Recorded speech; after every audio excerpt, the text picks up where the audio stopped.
We now want to use this geometric representation of the field from a point charge to motivate the development of a new mathematical quantity, the electric flux, phi. In particular, we want the electric flux to become the quantitative expression of the number of field lines passing through a surface. For the simple case of the field lines produced by a point charge passing through a sphere centered on that charge, we see that defining phi equal to n means that phi here is just equal to the product of the electric field and the surface area of the sphere. This expression for phi works in this case because the electric field at the surface is always perpendicular to the surface, and its magnitude is the same at all points on the surface. We need to extend this definition to cover cases in which these conditions are not met.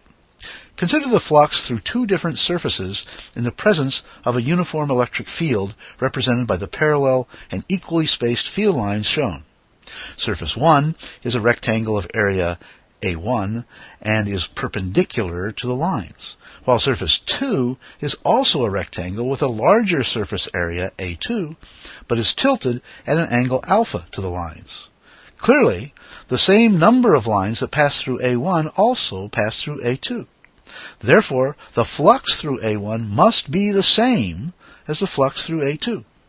We note that A1 is in fact the projection of A2 perpendicular to the lines. That is, A1 is equal to A2 times the cosine of alpha.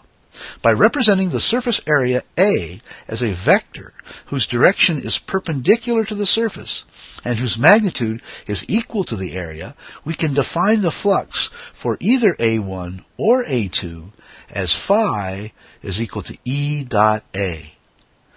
This expression for the flux works for cases in which the field is constant at the surface and the surface is a plane.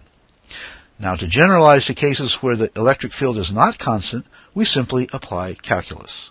Namely, if we consider a small enough area on the surface, let's call it dA, the field can be considered constant, let's call it E, and we can define the flux through that small surface, let's call it d phi, as d phi is equal to E dot dA. To find the flux through the complete surface, we just need to add up the d phi contributions from all the little areas dA as shown. This summation is represented as an integral, i.e. phi is equal to the integral of E dot dA over the surface. We've now arrived at the mathematical expression for the electric flux, the quantity that counts the number of field lines that pass through a surface. We'll now go on to do a few examples to help solidify this concept.